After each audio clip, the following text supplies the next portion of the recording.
And tonight, she will cover Vincent Van Gogh's Sunflowers and Starry Nights. One of the most important figures in modern Western art, Vincent Van Gogh was considered a failure during his lifetime, suffering through poverty and mental illness. In the decades that followed his death at the age of 37, more and more artists became impressed by his bold colors and brushwork, and he has become regarded as a tragic genius. So thank you so much, Jane Oneail, for coming online with us tonight. And take it away. All right, thanks so much, Jess, and good evening, everybody. Thank you so much for joining us. This should be a really sort of beautiful way to spend the evening. We're sort of transporting ourselves to France and to the Netherlands, and we'll get an inside look at so many of these really familiar paintings, maybe some paintings by Vincent Van Gogh that you've never seen before. I'm going to start off with a very quick shameful plug of another program.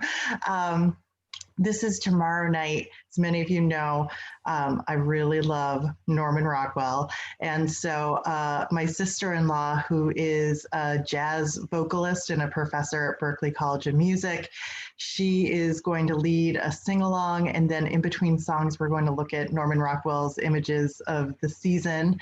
So it should be really fun, and we're going to donate some of the proceeds to a local charity here called Families in Transitions that's up in Manchester, New Hampshire. So if you'd like to join us for that, it is a $10 ticket, and you can register for it through my website, which is iamculturallycurious.com. So, all right, back to Vincent, which is why we are all here tonight. I feel like I should start with a caveat about pronunciations, because I remember being in college, I think, and going to a huge Van Gogh exhibition at the National Gallery down in DC, and listening to the audio guide, and every single scholar that they had on this audio guide pronounced Van Gogh's last name differently. And so I think if we were going to be really authentic, it would be something closer to Van Gogh, but I'm just going to do it the American way, which is Van Gogh. And I'm also going to refer to his brother as Theo, even though that's definitely not how it was pronounced in Europe at the time of his life. But I think that's more familiar to all of us, and we won't get hopefully hung up on pronunciation. So Van Gogh and Theo, and of course, Vincent. So just to give you the lay of the land for today and how we'll move through the material through the next hour, we'll talk a little bit about Van Gogh and his biography. We'll get a sense in terms of what it means to be a post-impressionist and some of his artistic influences. We'll look at his early work, which doesn't look anything like the image that we have up on the screen, but it's fascinating to know that in the course of a very short, well, a rather short artistic career, one can sort of evolve so quickly. We'll take a look at some of his favorite subjects, and then just different forms like still life painting, landscape, and portraiture. We'll end with the famous story of the ear, because everybody's always interested in that one there, and then talk a little bit about his legacy. So let's dive in and think about his biography. So here's another self-portrait of Vincent van Gogh. This one dates to about 1887. So he was a Dutchman, and we see he had this rather tragically short life. He only lived to the age of 37, and he's categorized as a post-impressionist painter, and we'll talk a little bit about what that looks like. And for an artist whose professional career was only about a decade long, he was prolific. He painted about 900 canvases, most of them in just the last few years of his life. And then in addition to that, there's more than 1,000 works on paper. But he is sort of famous for not being commercially successful. As far as we know, he only sold one painting during his lifetime. This is the painting here. It's called The Red Vineyard from 1888. Definitely not one of his better known paintings, and I would venture to say not one of his best either. But like so many young struggling artists, this was a painting that he sold to a friend for about 400 francs, or about $2,000 in today's money. So we always get by with a little help from our friends early on, right? So we get the sense that that he was not successful as an artist during his lifetime. And as Jessica mentioned in sort of the opening here, he had a really, really tough life, and that's sort of putting it gently. He lived in poverty throughout most of his life, sort of almost like a self-selected poverty. He didn't have many close friends or romantic relationships in his life, and he suffered from severe mental illness. He did propose to 3 different women. He was rejected. It was said that his only requited love was his artwork. He was known to keep the company of prostitutes. He was seen as a madman throughout his life. He most likely had some sort of manic depression, maybe some epilepsy. There's a lot of people that like to go back, experts that like to go back and sort of re-examine his life and his career and even his mind and sort of assess it sort of post-mortem. But we know he was probably suffering from a variety of sexually transmitted diseases too, like syphilis and gonorrhea. So that might have had something to do with his mental state. And we know that that he was probably suffering from auditory hallucinations, which probably resulted in the mutilation of his ear. So he rarely ate. He drank quite a bit. He smoked probably even more. And we know that over the course of his career that he regularly ingested paint and sometimes paint thinner. So he was a pretty sick man. And of course, his reputation after his death has dramatically changed since he was alive. Ironically, in 1890, just before he died, he modestly assessed his artistic legacy at the time as being very secondary in terms of importance. And of course, now his artwork is some of the best known and most easily recognized artwork in the world. So he's famous, he's influential, and he probably would be astonished at how he's regarded in these days. So just a little bit more about his biography. Here is a photograph of his brother Theo, and for many years the painting on the right was considered to be a self-portrait of Vincent, but it's been assessed to be a portrait of his brother. So they had a similar interest in the arts, and Theo was really his best friend, his closest confidant, and somebody who supported him mentally and financially throughout their lives. They were incredibly close, and we have the record of about 600 letters between the two of them. Vincent never kept any of the letters that he received from his brother, but Theo kept every single scrap of paper that Vincent sent him. And these are just some of an example of what some of those letters looked like. They sort of functioned as sketches. They also sort of functioned as a diary. So he was talking about what he was working on, how he felt about what he was working on. They provide incredible insight into who Vincent was and what he was thinking about and how he assessed his own work at the time. So Theo played a huge role in Vincent's life. He even named his own son after Vincent, and the two were incredibly close. And in fact, I don't think Vincent would have lived as long as he did were it not for the love and support of his brother. So just before we move on from his biography, I just wanted to give you a glimpse into what Vincent van Gogh actually looked like. This is a photograph of him from 1873. And I think if most people saw the photograph, they would never in a million years imagine that this was Vincent van Gogh, because the artist who famously painted himself so many times really, to me, does not look very much like this photograph, but there's only a few sort of authenticated photographs of the artist, and this is one of them. So he's about 19 years old here. The image on the right is another one of these very well-known, easily recognized paintings by Vincent van Gogh of his bedroom, painted in 1889. And I wanted to bring in this image because because Vincent, after he worked as an art dealer for some time, he became a missionary for some time, and he was offered sort of a room to live in, and as he went out and sort of proselytized, but he felt so strongly about the mission, and he felt so connected to kind of the working poor that he chose to sleep essentially in the hay of a barn. Like, he didn't feel like he should have better accommodations than the people he was proselytizing to. So what we're looking at here is this little bedroom that he had later on in life, but I think it sort of speaks to this kind of monastic lifestyle that Vincent would lead throughout his life, and how he sort of preferred simplicity in many ways.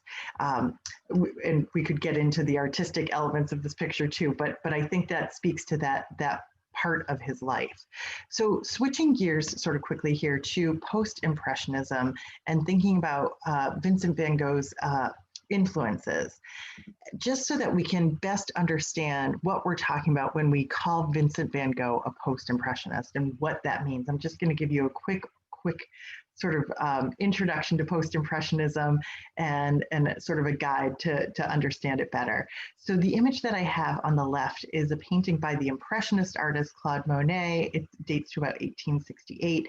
And then post-impressionism generally comes about 15 to 20 years later. And this is an example of a post-impressionist painting by the French artist Seurat from 1888.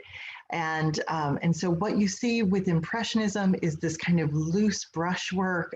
You get the sense that it's a painting that's been sort of dashed off in the afternoon, and that's what Impressionists were really seeking. They were seeking to capture momentary effects of light and shadow. So we see that particularly here on the trunk of the tree. We don't see a lot of attention to detail. It's really sort of trying to capture the spirit, the mood, the lighting in particular in this painting.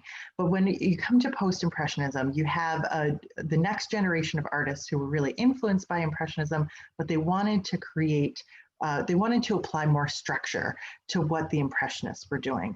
So many of them, the ones that we sort of know best today, created their own rules for Impressionism. And for Seurat, that meant instead of this kind of loose freeform brushwork, he would still have this broken visible brushstrokes, but instead he would apply each single dot laboriously and very intentionally. And he was particularly concerned with color theory. So you can even see here around the frame of this picture, which he also painted, that he would change the color of the frame depending on the color of the paint that was just next to it inside the picture. So color theory will certainly play in with Vincent van Gogh as well. Paul Cézanne is another example of a post-impressionist painter. You could easily mistake the image on the left for being an impressionist painting, but you can see by the time he gets to the image of the same mountain on the right, he's applying a little bit more structure to it. He's essentially using these little flat planes of color to describe the town and even a little bit of that mountainside there. So that will later lead into Cubism. But you can see he's kind of working through, how can I use this language of the Impressionists in a more disciplined way. And so here's the ultimate sort of comparison here. We have Claude Monet on the right. This is the artist's garden from 1873, and then Van Gogh Monet is on the left and Van Gogh is on the right here with another garden scene from 1888. And so with Monet, we can see, again, these sort of quick little brush strokes. And over here with Vincent van Gogh, we certainly see these broken brush strokes, visible brush strokes, but we see a lot of intentionality here. And I want to draw your attention to the fact that Vincent van Gogh's sort of signature style here is to change the way he applies paint to canvas depending on what he's painting. So he actually kind of changes up his brushstroke depending on whether it's like part of a path, part of a bush, part of a flower, or part of a roof line here. And you don't really get the same sort of bold brushstrokes, and you certainly don't get the same bold use of color in Monet's work. We see generally speaking, the same quality of brushstroke throughout. All right, so that gives us a sense of post-impressionism, hopefully. I just wanted to give you a sense of a few other big influences when it comes to Vincent van Gogh. So for the Impressionists and the post-impressionists, one of the major influences for all of them is Japanese prints. And right around the end of the 1860s, this huge market opened up, and all of a sudden France and Europe was sort of flooded with these new images from Japan, and they kind of galvanized artists of the day. They were really interested in this new pictorial, well, new to them, pictorial style that they saw coming from Japan. So artists, including Monet, who we see over here on the left, were very much inspired by Japanese printmaking. And in terms of subject and composition, many of you have probably seen Madame Monet in a Japanese kimono, which is at the Museum of Fine Arts in Boston. And so we can see that Monet was certainly looking at something like the print on the right. And that holds true for Vincent van Gogh, even a decade or so later. He was really interested in Japanese printmaking and the Japanese pictorial styles. And we know that sometimes, even though he was living that monastic lifestyle, he would kind of surround himself with images from Japan. And so this image on the left is a really sort of famous image by Vincent van Gogh. It's these almond blossoms. It was painted in honor of his nephew, who was named in honor of him. And the way that they stand out against this essentially like a flat blue ground is something that is certainly probably borrowed from the Japanese pictorial styles. And so I just brought in an image roughly from the same time period to give you a sense of how Japanese artists were creating kind of, or using a similar artistic vocabulary in their work. One other major influence that you can't ignore when thinking about Vincent van Gogh is that of substances. so this held true for the Impressionists and for the Post-Impressionists.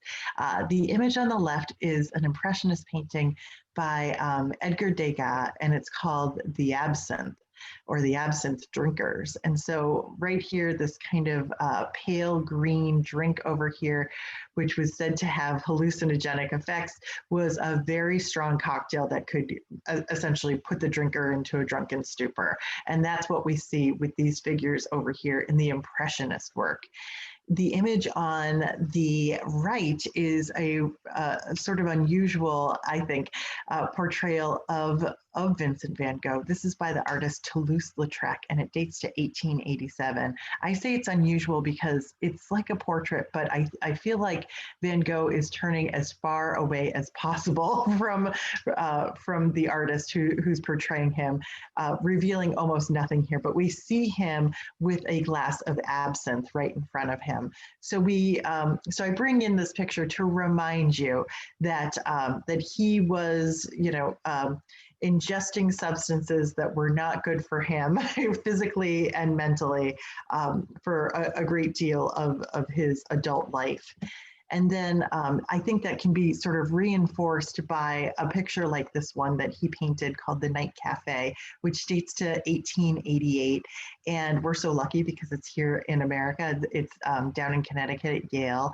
And here again, you sort of get the sense of people kind of hanging out after midnight. We've got the clock in this cafe over here, hunched over their drinks in a place that looks a little bit foreboding, I would say. We'll look at this picture a little bit more in depth later on, but this gives you the sense of where Vincent van Gogh was spending some of his time and what his fellow drinkers might have time. So let's dive into what his early work looked like, because with every artist, some of the early work, even though it might look very different from where the later work goes, we oftentimes see the seed of what blossoms later on. So this is a painting that he created in 1885, and it's an open Bible with an extinguished candle and a novel. It's also called Still Life with Bible. And this was a Bible that belonged to Van Gogh's father, who was a Protestant minister. And of course, the overwhelming impression here is a very sort of dark and serious picture. And so it's art historians sort of think of this as Van Gogh kind of setting up for us this idea that he and his father had kind of differing worldviews, because the text in the foreground is Émile Zola's Joie de Vivre next to it. So it's sort of his father's way of looking at the world and Van Gogh's way of looking at the world. But I think visually we see some interesting things happening here. It looks like this table is sort of an inconsistent line in the background. It's an overwhelmingly dark still life painting, and we get the sense of kind of an artist who might be interested in more in tradition than in innovation this early on. So we do know that he worked as essentially a minister. He was very interested in peasants in Belgium and in France, and he would essentially document them in a lot of his paintings. So these are works from the early 1880s as well, and they kind of show people at difficult or even low points in their life. The image on the left is called At Eternity's Gate. And I think it's such a powerful portrayal of sorrow and despair. The way this male figure sort of holds his head in these kind of fists. And Vincent van Gogh specifically gave this work an English title because what he wanted to reinforce was this idea that, that faith was really wedded to, or faith in God is really wedded to a sense of eternity here. So, so even when he was painting somebody who was at this kind of desperate moment, his personal faith still sort of played into his understanding of these circumstances. And so without a doubt, Van Gogh's early masterwork is this one here. And don't feel bad if you've never seen it before, and don't feel bad if this picture does not do much for you. I will admit that it does not do much for me, but it's an interesting work to look at considering where we know he goes. So this is called The Potato Eaters. It's from 1885. It's dark. It's dreary, but this is a work that Vincent van Gogh was very proud of. He wanted us to see peasants, or he wanted to depict peasants the way they really were. He deliberately chose people who were sort of coarse and who were kind of considered ugly to be his models, and he didn't want anything to be sort of sugar-coated. So he wanted to show these people sort of gathered around this very humble table, eating this very humble meal. And in this humility, we see sort of this closer connection to God and to their faith and to this kind of unspoiled life. So, and you might even notice there's a religious painting up here in the upper left where we can see a prominent cross. And so, of course, art historians love to connect the potato eaters to one of the other famous meals from art history that also has a great deal of religious significance here. So I think this early masterwork is really kind of coated with a lot of religious language, but I think in terms of Vincent van Gogh's style and visual interest here, we see most importantly a real interest in a simple subject matter, a humble subject matter. And I think that's what takes us into our next section here, which is peasants, farmers, and work. So this was a topic that really preoccupied Vincent van Gogh for much of his career. And I wanted to kind of give you a sense in terms of what this looks like. We think about what some of the other artists of his age are painting. They're painting, beautiful landscapes. They might be painting portraits of the rich and famous.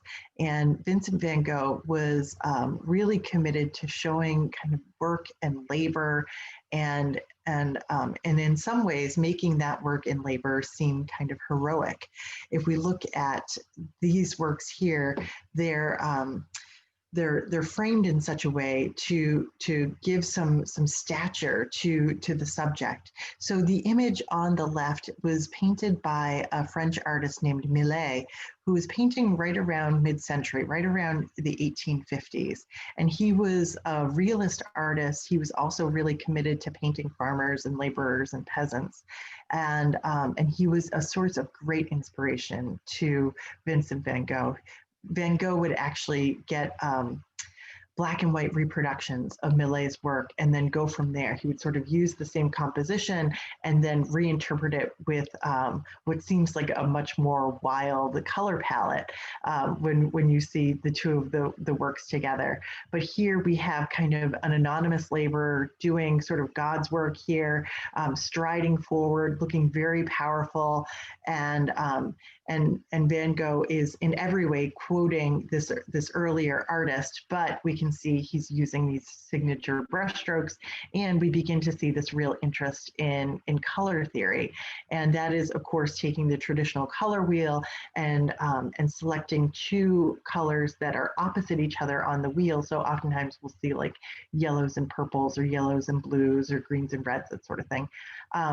So that they sort of pop visually and maybe even sort of kind of vibrate in our eyes in such a way that make these colors kind of stand out in a really sort of powerful and expressive way. So we have dignified work here. And we have this subject of the sower coming up again and again in Van Gogh's work here. And again, we see color theory at play, this kind of orangey yellow, and the lavender field here. Again, that kind of dignified farmer striding forward, still sowing seeds here. By the end of his career, he's painted this same subject, I think 30 different times. And this is, so of course, this isn't the first time we see a big celestial event happening in one of his pictures. And then another sower over here, we've got this strong silhouette of this tree here, which might remind you of a Japanese print, the silhouette of the sower, who's sort of got this halo that's been created by the setting sun here. But our colors are really wild. We've got the purple in the fields, a little bit of red, a little bit of green, and all of these colors are selected because of the way that they relate to each other. Generally speaking, that's one of the things that's really driving Van Gogh's color choices. One more sower for you to see. Some of them are much more striking than the others. But to give you a sense in terms of how closely he was following Millet's work, this is Millet's probably his masterwork. If you took an Art History 101 class, you might remember seeing this painting. Dates to about 1850, and it's called The Gleaners. These are the people that go in after a field has been harvested, and they're just essentially picking up the scraps. So the gleaners are really kind of the poorest of the poor, doing this backbreaking work. And that's really what Van Gogh begins to focus on so much in the early and mid 1880s, before his color palette just sort of brightens up. It's people hunched over, it's people where you get sort of sympathy back pain just looking at these pictures. So you can see here, he painted people in scenes, in poses of labor, and I shouldn't say poses because he was probably out just documenting them. I wouldn't imagine that these people were posing or modeling. They were at work. These are all peasant women digging up potatoes here. And then to end on a slightly happier note here, one last picture by Millet that was a source of inspiration for Van Gogh is this picture called First Steps. Millet's original is from 1858. Van Gogh's reinterpretation of it is from the year he died, 1890.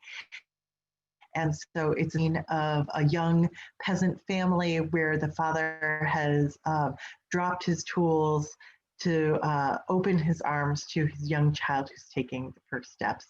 And Van Gogh has animated it with these kind of curly cue brush strokes throughout the trees and the greenery in the background. And it's just framing it with, I don't know, all of this kind of positive energy, I would say. So our next category here for understanding Van Gogh and the way he approached painting is still life painting, and in particular flowers. And of course, we all know that Van Gogh loved to paint flowers. I want to give you a little bit of context for still life painting, particularly if you're Dutch, which of course Van Gogh was. So, so the Dutch have an incredibly strong tradition in terms of still life painting. And these are two historical still life paintings from Dutch artists. And I think the first thing you might notice when you look at this is a high degree of realism, a high degree of detail, symbolic meaning, and very dark backgrounds. So, so this is the strong tradition coming from Van Gogh's homeland. And I wanted to give you a sense that in some ways, early on in his career, Van Gogh is kind of interested in this tradition. The image on the right is a painting from 1884, and it's just called Still Life with Clogs and Pots. So he's using simple subjects, but he's kind of still using that kind of dark palette, and you almost get the sense that he's arranging these objects with this history in mind, but he's certainly not as interested in capturing all the minute detail that sort of the forefathers of Dutch art were interested in. And to be honest, I'm not sure if Vincent van Gogh was ever capable of creating an image like the one that we see on the left. But his fluid, sort of beautiful brushstrokes are visible over here on the right. Particularly, I love the shine on those vases. And I think as Van Gogh's palette kind of lightens up, his work gets even more interesting. So if we compare it to a historical Dutch floral still life, like the one that we see here from the 1700s, by the mid 1880s, we see Van Gogh kind of coming alive with the subject of flowers. And he worked, he liked to paint flowers, particularly because they were cheaper than paying a model. So he could go out, buy some flowers, pick some flowers, and all of a sudden he gets the opportunity to explore form and color in a whole new way. And of course, he's not doing it with the same detail that comes from the Dutch tradition, but in some ways he's sort of following the tradition in terms of just flowers as a subject. And his arrangements are pretty traditional. So, so what happens in Van Gogh's life is right around the mid 1880s, he goes and he moves in with his brother, providing a source of stability, emotional and financial, that he had not had for quite some time. And they're living in a city center, and all of a sudden Van Gogh has the opportunity to sort of rub elbows with other artists, and look at how his painting begin to change. All of a sudden they're bright. They're sort of filled with this vitality. They're kind of filled with this promise of good things to come. So this is Vase with Hollyhocks from 1886 on the left, and then on the right, Vase with Red Gladioli from 1886 as well. And in these floral still lifes, from right around this time, we begin to see this interest in the broken brushstrokes, sort of giving these paintings a little bit more structure. Particularly, you can see it in the background of these paintings. Here, he's almost creating this kind of cross-hatching structure in the background and even on the surface of the table. And he's exploring even the structure of these flowers in just sort of interesting ways. And the colors, again, are just coming alive in such a beautiful way. So he's experimenting, he's kind of finding his path. And then you get to the sunflowers. And I don't know how you feel when you look at this, but I think just sort of seeing that progression here, there's something like that I can palpably feel in my body where it's like, yes, he's found it. He's like landed on a solution here, and it's so satisfying and rewarding as a viewer to see these works, particularly knowing how he progressed to this point. So Van Gogh sort of falls in love with the sunflowers. To him, they express gratitude. Of course, the yellow flower is such a happy flower. He paints this series of sunflowers, I think somewhere between 9 and 11, 12 in total, different sunflowers. And he wrote to his brother, I think, the sunflower is mine. He really sort of identifies with this. And so what makes these images so satisfying to look at, I think in part because he kind of animates every single petal here. They seem to have a life of their own. They seem like they could kind of crawl right out of these vases and just kind of go away or crawl away, almost spider-like. So he brings the subject alive in a remarkable way. He's still kind of playing with color theory here with this kind of orangey yellow, and this in particular with the painting in the center, this bright blue background. But we can see that he has stumbled upon or arrived at something that is really working. The other thing to consider is that he is benefiting from the fact that in terms of paint colors, this was sort of a new paint. This particular hue was kind of a new color that was on the scene for artists to use. So this was a fortunate selection of a subject matter in terms of the color possibilities. Here is a painting of Van Gogh painting sunflowers. And so we can sort of get a sense of what the artist looked like when he was at work. We can see the brush in his hand.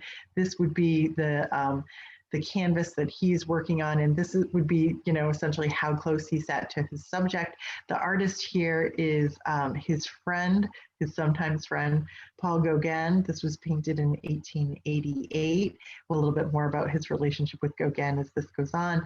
But apparently Van Gogh did not like this portrayal, and he said, Gauguin, you made me look like a madman here. So just to speed up a little bit more, we see some really sort of beautiful still life paintings from the last few years of his life. These are irises. This was painted in 1890. Again, these colors, they just kind of come alive because we have that color theory working. This kind of bluish lavender color is at the opposite side of the color wheel from the golden colors in the background. And again, I talked before about the sunflowers looking like they could get out and crawl away. We have irises sort of escaping from this vase here, but he paints every petal with and gives them such distinct character that there's something really sort of gorgeous here. This picture in particular, it's called Roses. The colors have sort of faded here. These roses would have been more pink when they were painted, so we would have had that color theory working. And since this was also painted in the last year of his life, this was actually considered a very hopeful painting that he had created. I believe it was just before he left from the asylum where he had been staying for about a year. I love the background here. It sort of looks like this windswept space, and then you get this incredible kind of overwhelming vase of roses in the foreground. All right, so, I should mention that this is also in America. This is at the National Gallery of Art in DC. It's such a gorgeous painting.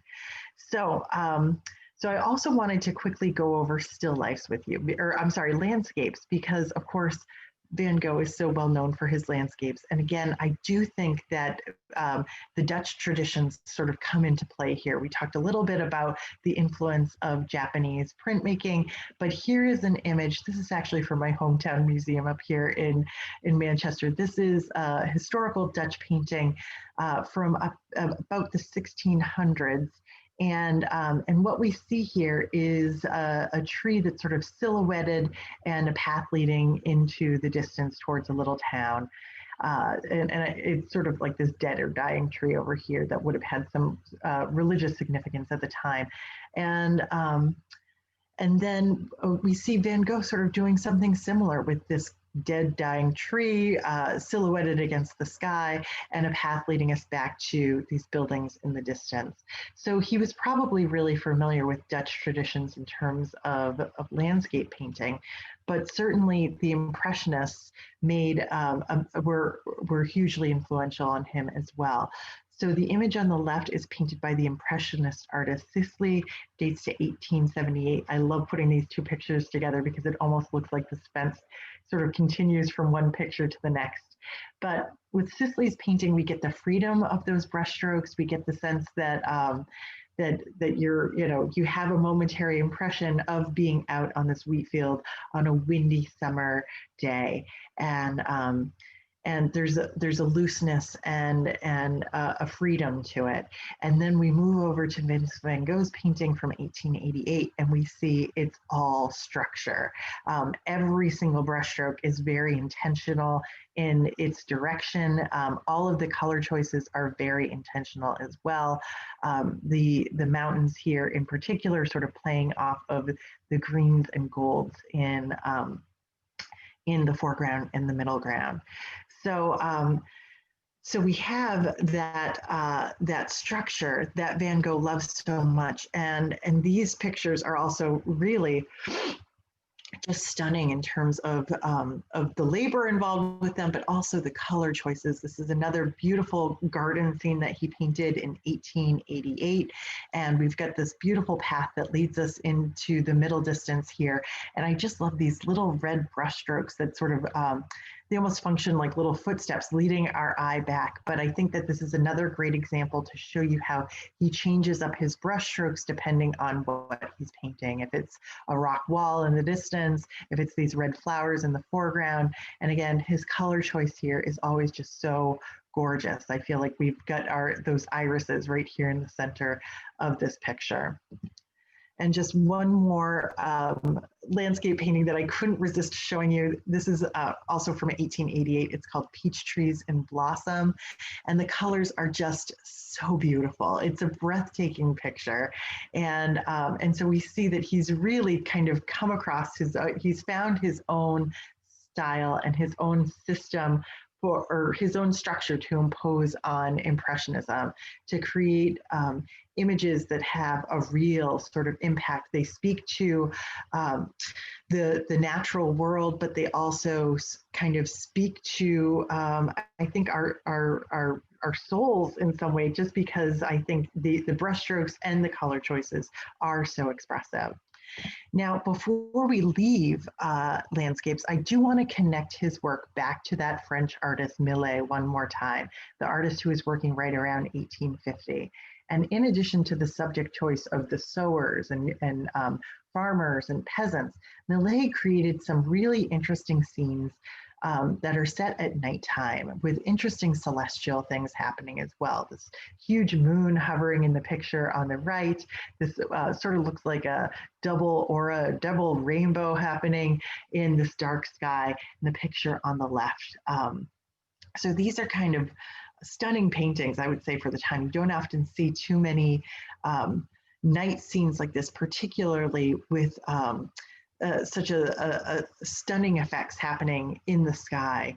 And so we know in the late 1880s, Van Gogh became really determined to paint nocturne scenes, these evening scenes where he imagined that the stars would sort of light up the sky and would play across a dark blue sky in the same way that flowers would play across a hayfield, and they would just be these bright pops of color. So if we look at both of these scenes in totality together, we can see that Van Gogh is really playing with color theory. Once again, he's interested in juxtaposing the blues and the yellows here. And in doing so, he has created these scenes that, I mean, probably everyone here tonight has probably had a calendar or a postcard or something with one of these two scenes on them, because they just resonate. We see, you know, these little characters kind of walking by the water here. There's something deeply romantic about these scenes as well, probably because they're evening scenes. We've all kind of imagined that we've sat out on this cafe terrace there. There's a warmth to that scene in particular, and there's something about these twinkling stars that I think speaks to the romantic in all of us. But then we have this, and once again, you probably, if you're anything like me, you have a palpable reaction to this picture, particularly when you see it in terms of his progress as a landscape painter. So this is, of course, Starry Night from 1889. And we can see here, when I look at this, I just think everything inside Vincent van Gogh has sort of clicked, come together to create an image like this, which is just so incredibly satisfying to look at. So, so of course, this is one of the most recognizable images from Western art. I remember when my son was in preschool, he came home and he was telling me about this picture. So I think to a certain degree, everybody's really familiar with this picture and loves this picture. What's not to love? The colors here are gorgeous. We know now that, of course, color theory is at play with the choice of this blue sky and the illuminating yellows and whites in the sky as well. We have this really sort of interesting swirl of what is potentially clouds or atmosphere at the center of this picture, almost forming a knot right here at the center. We have all of these stars and then the moon over here, which have these halos to them with these little dashes of paint all around it, which all together has this effect of creating almost this pulsing feeling when you look at this. I've brought this image to groups of seniors at retirement communities, and I often hear from them that they can't even look at this, that this picture sort of pulses to them in such a powerful way. And this is, of course, the view that Vincent van Gogh had from his room in an asylum in the final year of his life.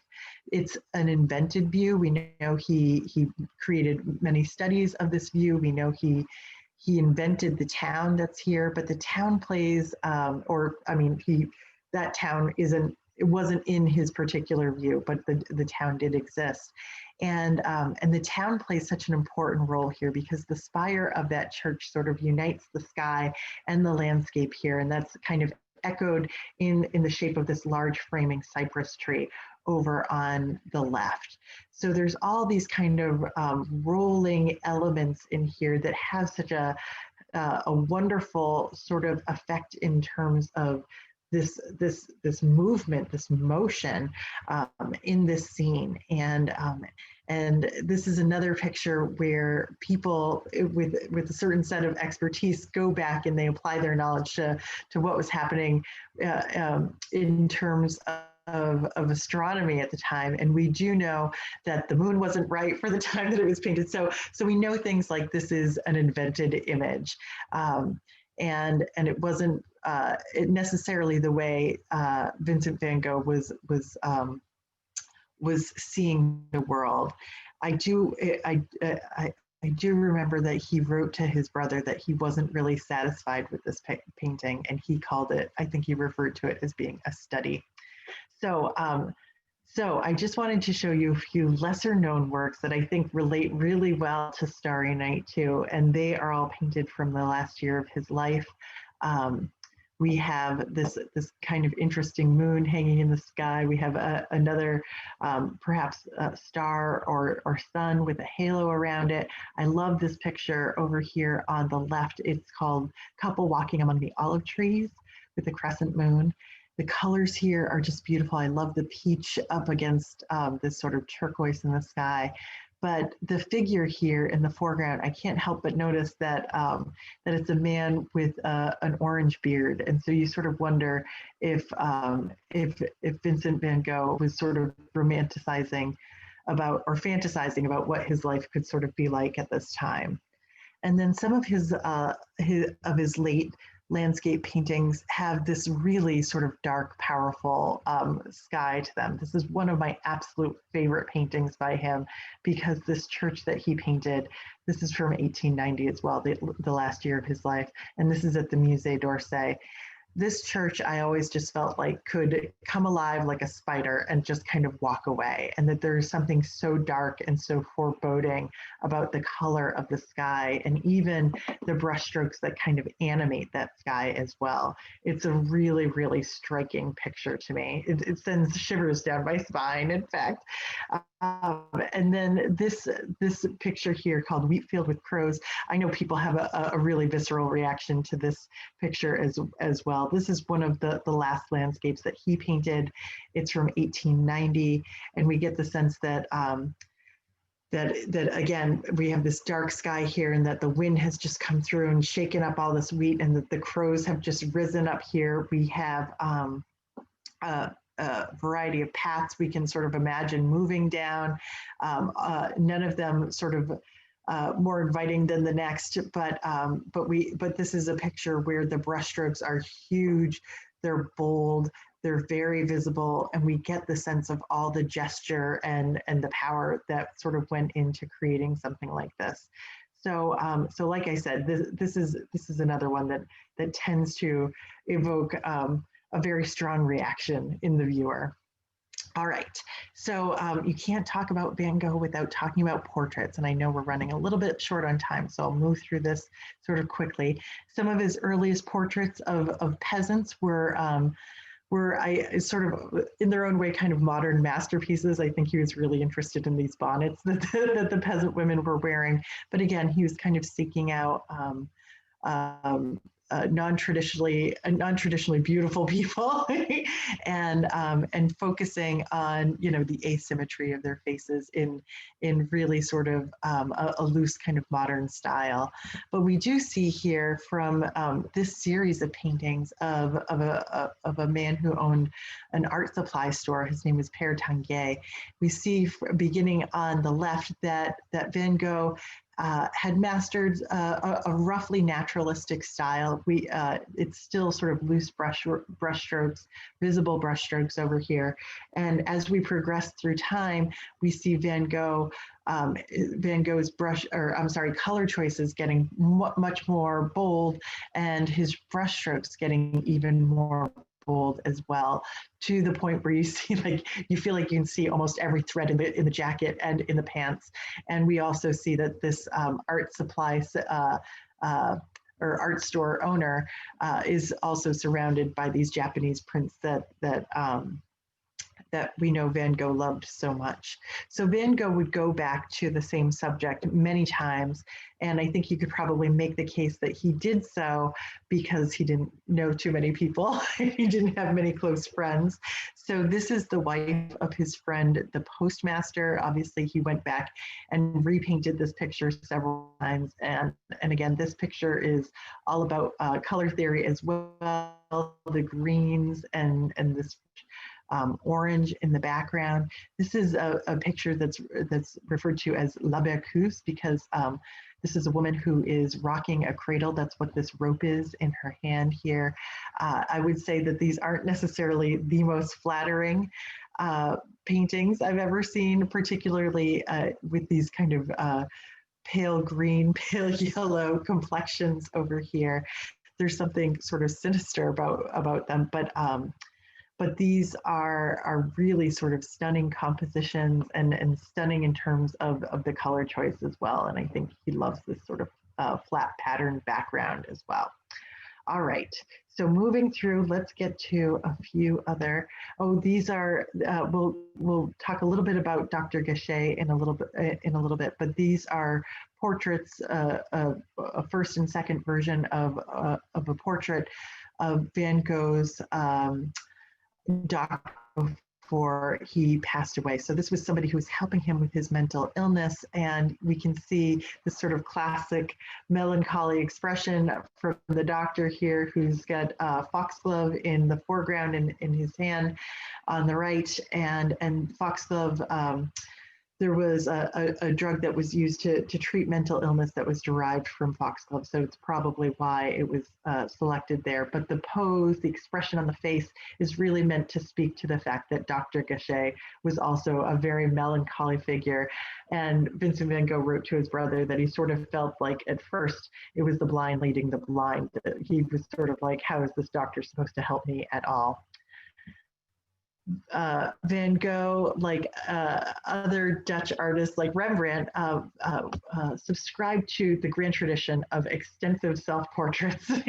So we can see here an early self-portrait with the pipe and the red goatee or beard, and that that red hair certainly becomes a signature for him. And over time, we see Vincent van Gogh portraying himself, showing himself to the world through what is kind of a transformation in his style and in his physical being. So in this work here, he's showing himself as an artist. This is from 1887. This is when he was in Paris. He's doing pretty well. There's a fullness to his face that we see sort of similar to that photograph that we saw before. His brushstrokes are vivid and animated here, but there's a realism to this picture as well. As we move on through time, his brushstrokes get even bolder, his color choices get even bolder. These self-portraits almost make it look as though he's wearing war paint. I just love these pictures. They are absolutely wild. And then I love the way he's even painted his clothes, the background here. There's just so much energy and vitality to these pictures and really bold choices in terms of color, because I mean, look at this. There's like streaks of green across the face here, but it's all about color theory. And I love the cross hatching of these brushstrokes across his nose. So he's experimenting and he's showing us these experiments across his own face, his own identity here. And then a dramatic change. We move from those very strong brushstrokes to this sort of flat, austere background. This is a picture that's at the Fogg Museum down in Cambridge at Harvard. And here he's presenting himself as this almost skeletal being. The fullness of that face that we saw before is gone. And now we've got this kind of gaunt look to him, and art historians even talk about how he's almost changed his identity here to kind of identify with those Japanese prints that he saw and loved so much. He's kind of setting himself against that flat background in the same way that we saw with the almond branches before. You'll notice that there's some text across the top of this picture that has been painted out. We'll talk about that momentarily and get back to it. But just some of his last few self-portraits, of course, include the bandaged ear after the famous ear incident that we'll also be talking about. And then as we get towards the end of his life, I think you sort of begin to see the mental illness sort of taking hold here as well. This looks like a dramatically different person than this. He's really gaunt here. His even his nose looks sort of like beaky and skinny. He looks like somebody who has really transformed. And of course, at this point, we're looking at a painting from 1889. It's that dark blues. It's the dark blues. It's the blacks, and these are the same colors that we saw in those night sky scenes that we just in the landscape section. All right, so. One more. Just one or two more. Here, the background is all swirling, sort of like the sky from Starry Night. This is a self-portrait from that's at the Musée d'Orsay. And even though the colors are so bright, his face looks so restrained. He looks really uncomfortable here, like he's wearing an ill-fitting suit. And then one of the very last self-portraits that we have here, he's shaved his beard. I think he's even showing us that he's cut his face as he's shaved his beard. So from one picture to the next, I think it's really hard to say, to identify him as the same person from one picture to the next. We almost get the sense that he's trying on different identities, or that he's changing his whole appearance and himself according to how he's painting. these are dramatic experimentations in terms of his style and his color choices. So let's finish up with the story of the ear and the aftermath, because the aftermath too, and the story of his death has been sort of called into question, I would say, in the past decade or so. So, so the story of the ear really begins with Van Gogh's relationship with another artist named Paul Gauguin. I'd mentioned him before. They were very good friends, and Van Gogh invited Gauguin to come and live with him, and so that they could paint together. And I think he sort of even envisioned, you know, a greater kind of artist colony that could rise up around this. So these were self-portraits that they painted for each of themselves for each other and exchanged as gifts. So this would have been an inscription to Gauguin across the top of this picture. And you can sort of see here, Gauguin has sort of painted himself in this kind of sinister. And I think there's something about the way he's painted himself that to me, I've always kind of imagined him as this villain, right or wrong. So they had a very sort of contentious relationship, and living together in this house kind of created a great deal of friction between them. So one night after they quarreled, that was the night that Van Gogh's ear was mutilated. And I say mutilated because the legend is that it was cut off, but as far as I know, there's no true documentation as to whether or not the entire ear was severed, or if it was just an earlobe, or some other, you know, small part of his ear. We don't fully know that. And what we do know is that he took that whatever was severed, and he went to a prostitute and essentially said, keep this, and had you know, a night where he essentially was found in a ditch and close to death. And that night, Gauguin got on a train and left town. So we even have the local newspaper account of what happened there. And this was right around Christmas in 1888. So we're coming up on like the 130 something anniversary of this. So so interestingly enough, everybody always assumes that it was Van Gogh who did this to himself. There is a theory that that Gauguin, who was a master fencer, he had experience with swords, that he might have done something to Van Gogh. And Van Gogh, when he was found, essentially said something like, I have done this to myself. Don't find anybody else, because it was me who did this. So it was sort of this idea that he was taking the blame. He didn't want his friend to get in trouble potentially. And then we have all of these fantastic, interesting pictures of Van Gogh with the bandaged ear. And like I said, we don't really know what the result of that mutilation was, and really who committed it. So we have these images here where we have the green and the red and the orange, and Van Gogh specifically wrote to his brother about that color combination when he was creating that work Night Cafe. And he talked about the combination of these colors as potentially driving someone mad or inspiring them to commit a crime. He talked about that they were so bright and so garish against each other that they had a really strong impact. And I think, you know, after he was involved in that incident, to show himself using those colors, I think speaks volumes.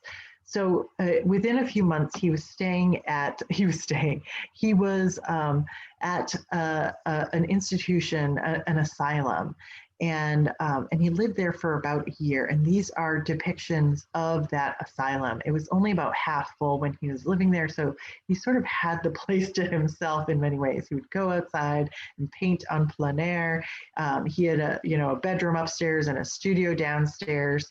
And so he had a fair amount of freedom. But when he first got there, that is when he painted the irises, which is another one of his most beloved works. And this is at the Getty out in California. And he talked about having to continue painting this work, which again, he sort of thought of as a study, but he thought he thought of it as a lightning rod for his illness, and he felt like if he could just keep painting it, he would stay sane. So art played such an important role in his mental health.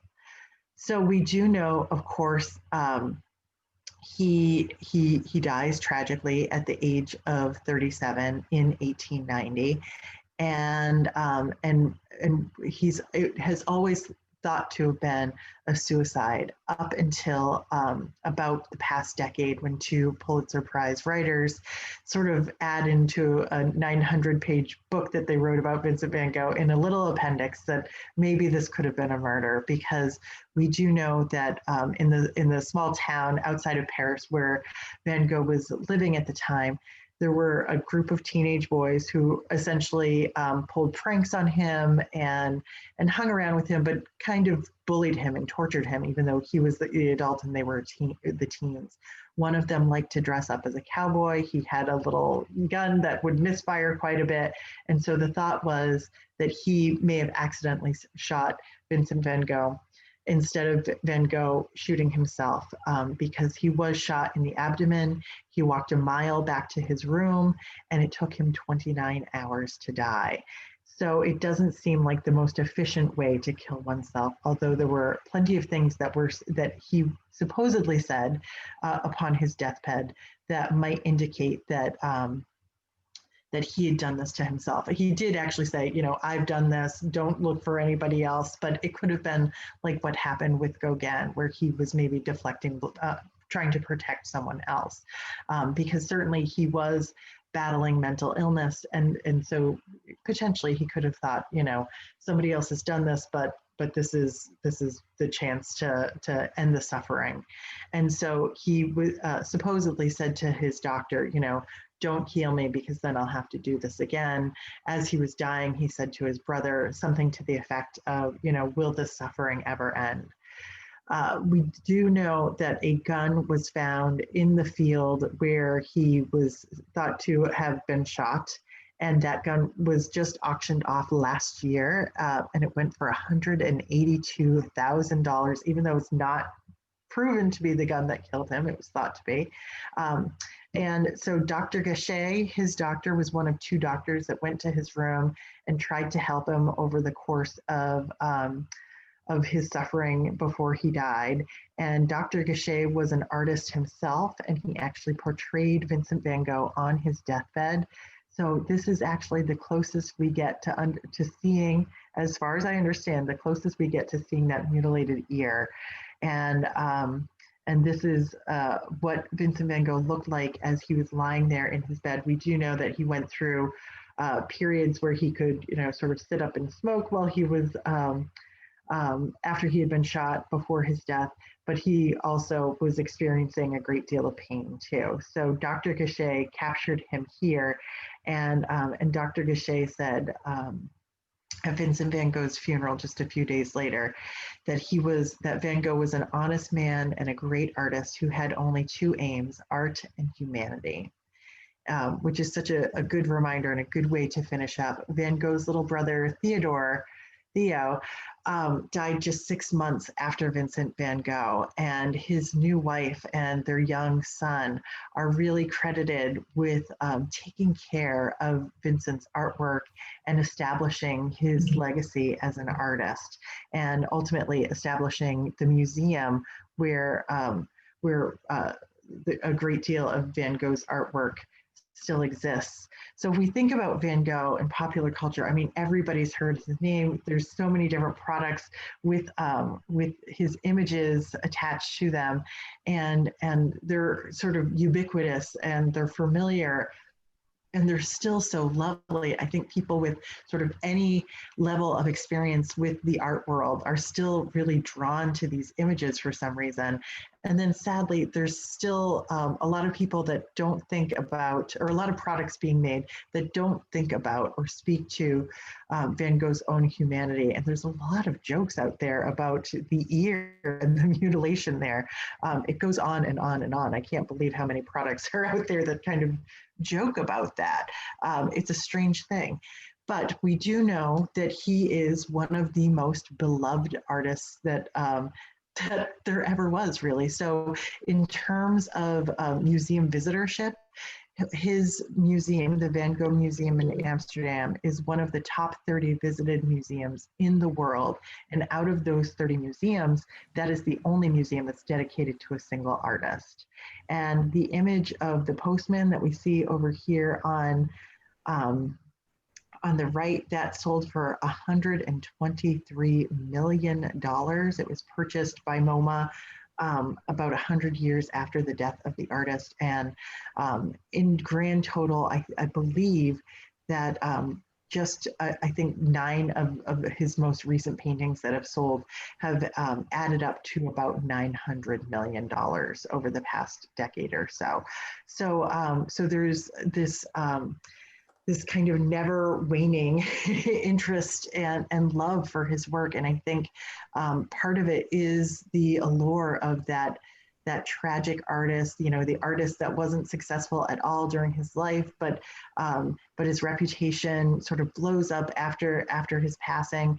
And then now, even with the continuing mystery and ambiguity in terms of what happened with Gauguin and then what happened with his death, the controversy there, I think the interest in Van Gogh will live on for years to come. But I have to say, just going through this presentation over the course of the past year or so, I think I've definitely come into the camp where I think he might have been murdered. It may not have been a suicide. So it's just something for everybody to chew on and throw out during conversation with family and loved ones over the next few days.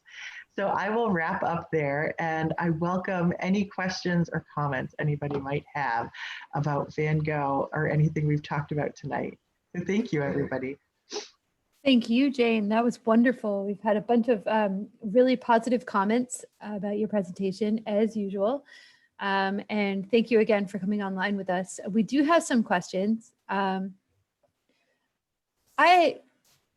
first question, though, we had a pastel painting workshop just the other day where they were covering, he was teaching everyone to do a Georgia O'Keeffe painting, and he kept mentioning the speed at which Van Gogh would produce his paintings relative to other artists. And I think it was something like, he averaged something like a painting every 4 days. Yeah. And I don't know if you actually talked about that, but can you tell us a little bit about how that might be possible, or what that does for his process, or where does he get the supplies that quickly?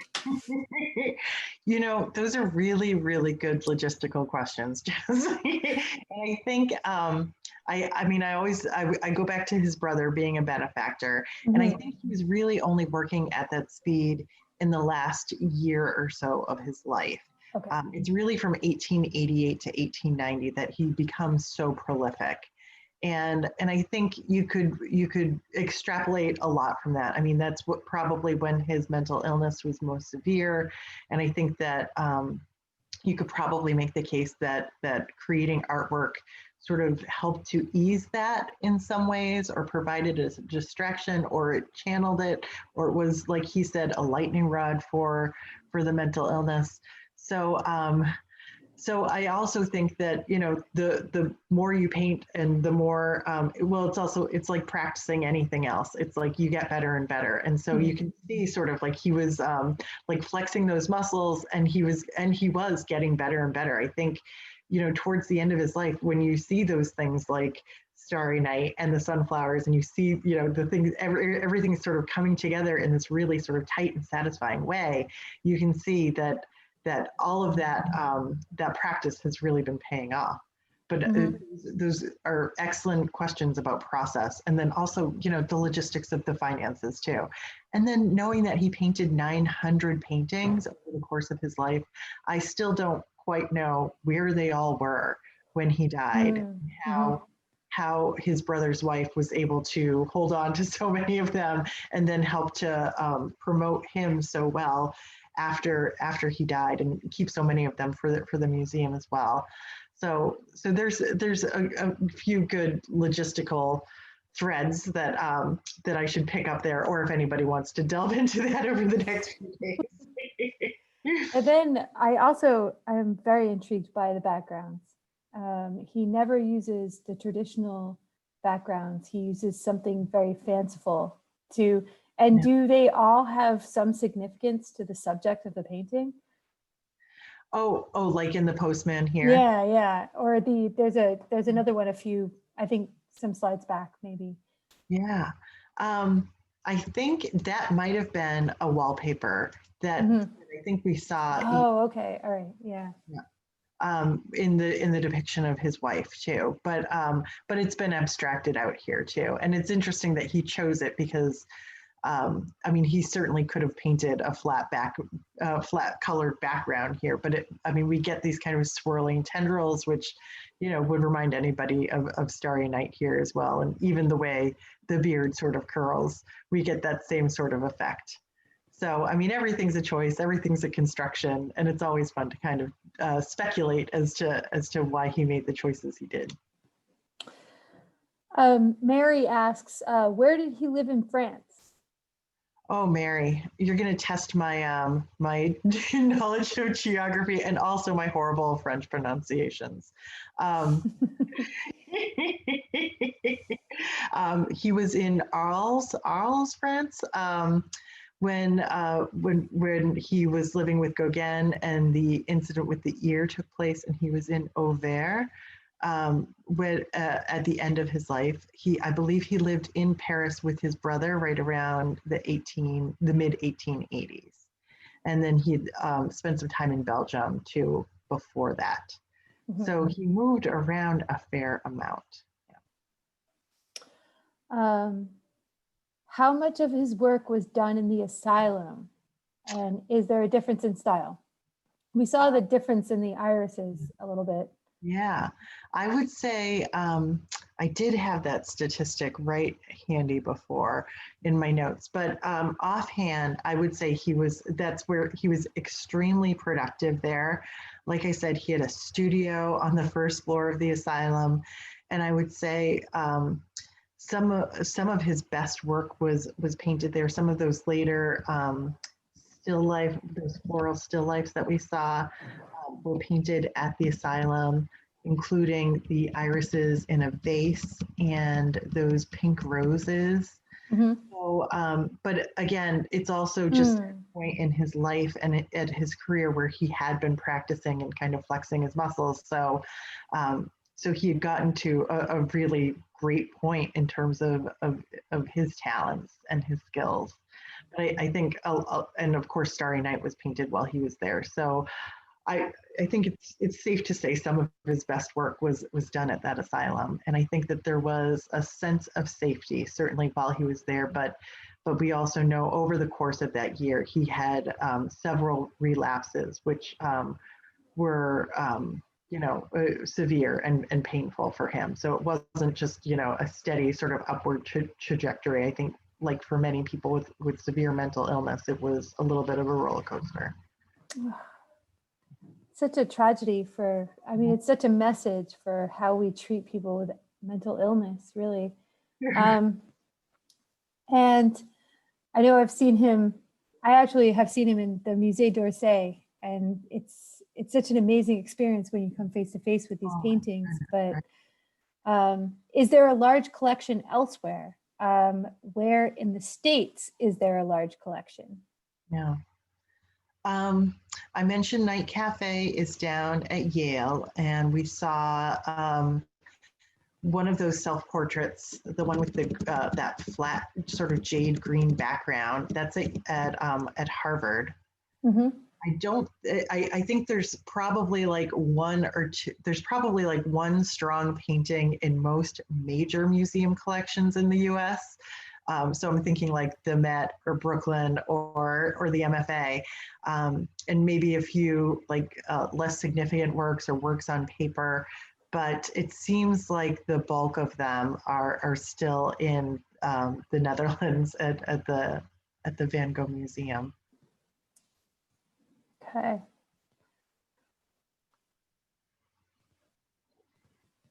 And then, let's see. Is it typical this is kind of an interesting question, actually. Is it typical for an artist to paint so many self-portraits? Yeah, it's as far as I know, no. I'm sort of moving quickly during that part, but I did bring in that portrait of Rembrandt, who painted about 60 self-portraits over the course of his life. And of course, he lived much longer than Van Gogh. But it's pretty unusual for an artist to paint so many self-portraits. And, and then in the 20th century, you have somebody like Frida Kahlo, who is kind of limited in subject matter as well, but is also kind of interested in portraying emotional pain, physical and emotional pain in the same way. So, so it's interesting that, yeah, I mean, for the most part, you don't have the subject of the self just coming to the front and center so much in an artist's body of work. And I think for the simple reason that, like, who would be, if you're sort of an unknown artist, who would be interested in buying it, right? And particularly in Van Gogh's case, where he was, thought to be sort of a madman, and I mean, he was being bullied by teenagers. He's not necessarily, it's not necessarily the face of the face of someone that you want hanging in your living room. So, so I think he did it probably for his own, well, certainly for his own reasons. But we can see, all of his interests and experimentation sort of playing out in those self-portraits too. Yeah, it's so different from how we are now, where we're constantly taking selfies and creating art out of ourselves. It's interesting. And then Debbie asks, how did he learn about color theory, and did he take art classes? I should know that better. I know that he was working as like an art dealer with his brother, or for a company that was like an art dealer very early on. So offhand, I don't know where he received his artistic training, but I don't think, don't quote me on this, I don't think he had much formal training as an artist, but he certainly had an interest, and he had early exposure to the arts. Okay. What was the period of his asylum visit? That would be right before the end of his life. So he was there. The incident with the ear took place right around Christmas in 1888. And then essentially for most of the year of 1889 and then into 1890 is when he was at the asylum. And then he died in the middle of the summer in 1890. Okay. Yeah, so he was under Dr. Gachet's care for just a couple months before he died. Great. Okay, Jane, I think that's all we have for you tonight. Thank you so much for your time and attention tonight. I did get a message that there is a, let me just read this real quick. Let's see. Okay, I do want to encourage everyone to check in with the Chelmsford Art Society if you are interested at all in art locally. It's chelmsfordartsociety.org, chelmsfordartsociety.org, and they are a big fan of this series. So please check in with them. And yeah, that's it. Everybody had such a wonderful time tonight, Jane. Thank you so much for your time. And again, the next program with Jane Oneail is on January 26th at 7 p.m. And it's going to be Andy Warhol's 15 Minutes of Fame. This is going to be a really great calendar year for art this year. So please join us and register on our calendar. Thank you so much. And happy holidays, everyone. Thank you. Happy holidays. Thanks, everyone. Take care. Bye now.